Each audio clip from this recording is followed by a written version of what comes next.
Hello and thanks for joining us. This is the Signature 30 Minutes. I am Obomanu Marvelous. Now in the headlines, Nigerians says they expect more work from Bawa as Economic and Financial Crimes Commission chairman.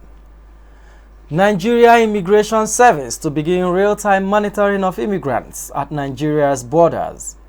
Inter-Party Advisory Council urges President Buhari to declare a state of emergency on national security. And now the details. The national chairman of the Inter-Party Advisory Council, Leonard Nzenwa, has advised political stakeholders to work towards enthroning fairness, equity and justice in power structure. Nzenwa, who gave the advice at a press briefing on Friday in Abuja, said that political zones that have been left out in power equation should be accommodated and made to have a sense of belonging. The chairman also decried the level of insecurity in the nation, calling on President Buhari to declare a state of emergency on national security. Signature TV correspondents were at the briefing and brought us this report. The Inter-Party Advisory Council, the umbrella body of all political parties in Nigeria, is worried with frightening dimension of insecurity and calls on President Muhammad Buhari, who is President and Commander-in-Chief of the Armed Forces, to declare a state of emergency on national security in this country immediately. Government should not condone, discuss, or negotiate with bandits, terrorists, or other criminal elements. Government should increase budgetary allocation in the security sector, fund and recruit more youths. The Inter-Party Advisory Council counsels political stakeholders that they should wholeheartedly and sincerely work towards enthroning fairness, equity and justice in power structure. The confirmation and appointment of Abdulrasheed Bawa as the new chairman of the Economic and Financial Crimes Commission, EFCC, marked the beginning of a new era for the anti-graft agency that has gone nearly 5 years of leadership uncertainties. During his screening by the Senate, Bawa assured the lawmakers that the EFCC under his watch would work closely with strategic partners around the world, particularly in the recovery of looted assets, and ensure more transparency and accountability in its activities. The Nigerian Immigration Service has launched an ICT building which will use technology to monitor security activities at the nation's borders real-time. The building was commissioned by President Muhammadu Buhari virtually on Thursday in Abuja. The first phase of the building was approved by the Federal Executive Council on November 1st, 2018 at a cost of 7.1 billion. After a review by the Council on December 14, 2020, another 2 billion was approved to cover furnishings, installation of multimedia and other equipment. Violence broke out on Thursday following a clash between Ofa and Irin Ile, two neighboring communities in the southern district of Kwara State.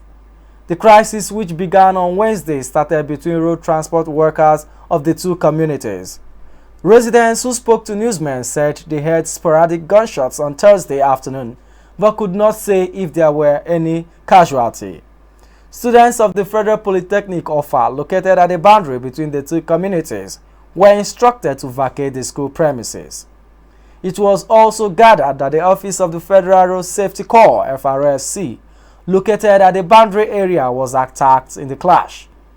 The Inspector Commander in charge of the Kwara Command of FRSC, Jonathan Owade, who confirmed this, said officials at the agency fled the office at the sound of gunshots.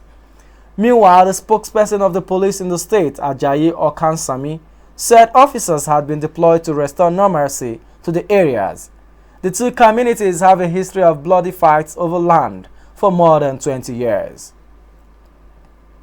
The Lagos Division of the Federal High Court on Thursday set aside an order it made against former Senate President Bukola Saraki's properties in Ikoyi.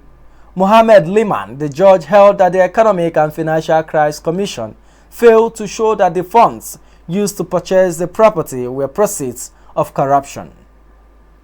The judgment came after counsels to the EFCC and Saraki Nnemeka Omenwa and Kehinde Ogunwumuji respectively adopted their written addresses for and against the making of the final forfeiture sought by the EFCC against Saraki's properties. According to the judge, the EFCC had in its affidavit in support of its motion for final forfeiture stated that the properties sought to be forfeited were purchased with a personal loan Saraki obtained from Guaranty Trust Bank. The court noted that evidence of the transactions presented by the EFCC was in respect of transactions made after he has purchased the property and the proceeds used for the purchase were legal.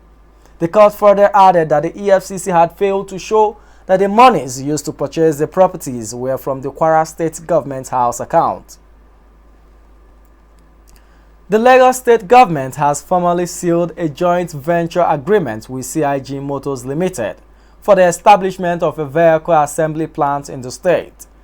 Establishment of the vehicle assembly plant in Lagos State was part of the bilateral agreements reached by the state government and Chinese investors community when the governor visited the Asian country in November 2019. Governor Babajide Sanwo-Olu said the establishment of the plant was in furtherance of his administration's economic growth blueprint, stressing that the joint venture agreement would revive industrialization, drive upskilled youth employment, create wealth, boost tourism, and encourage technology sharing, adaptation, and advancement. The chairman of CIG Motors Company Limited, Diana Chen, pledged the full commitment of the automobile firm to the agreement.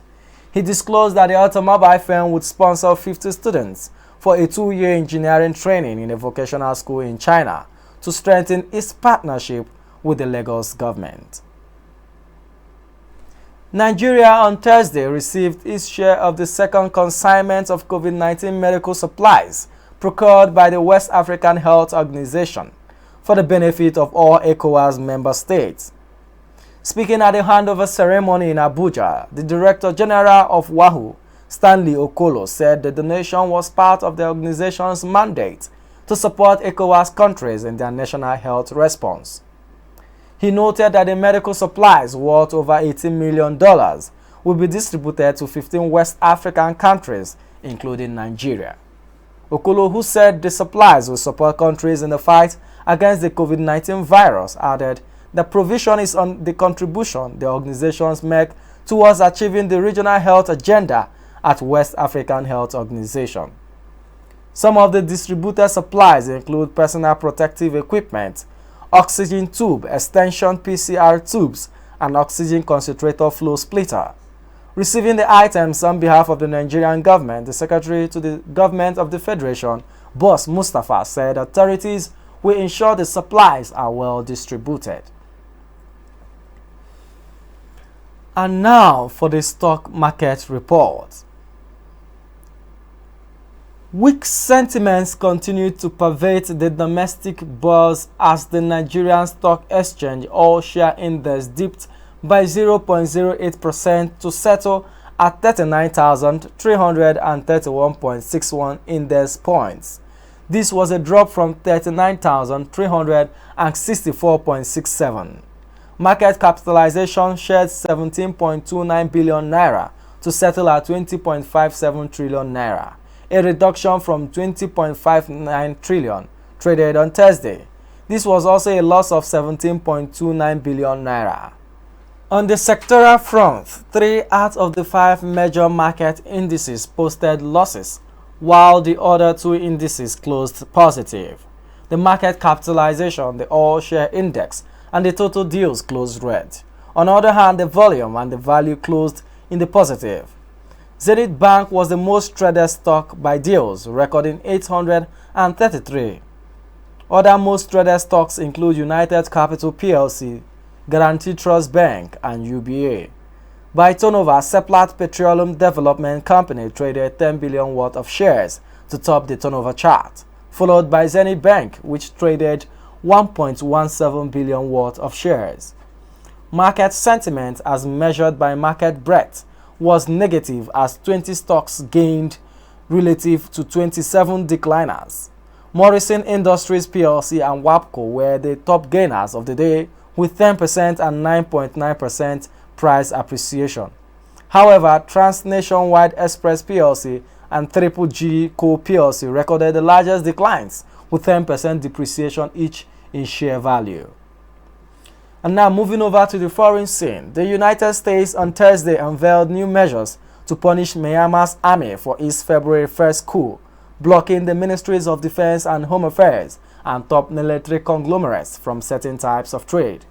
It has also subjected Myanmar's top military end-use export control restrictions to ship certain items. The actions were taken in response to the Myanmar's military's intensified crackdown on peaceful protesters who opposed the takeover that overthrew elected officials, including leader San Suu Kyi, who had won a national election in November 2020. Police broke up demonstrations with tear gas and gunfire in several cities across the country. The United Nations said at least 54 people have been killed since the coup and more than 1,700 people have been arrested, including 29 journalists. The State Department said it is working with other countries to send a unified message to the Myanmar military that its actions are unacceptable and will be the most met consequences. On sports, Alexis Sanchez struck twice in the second half for his first brace in the Inter Milan jersey as his side moved 6 points clear at the top of Serie A with a 2-1 win over Parma on Thursday.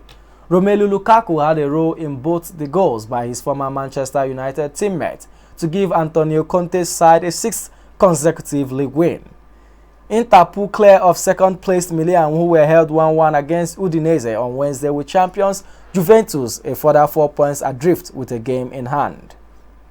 Before we end the news, another look at our major stories. Nigerians have called on the new Economic and Financial Crimes Commission chairman, Abdulrasheed Bawa, to redeem the image of the anti-graft agency.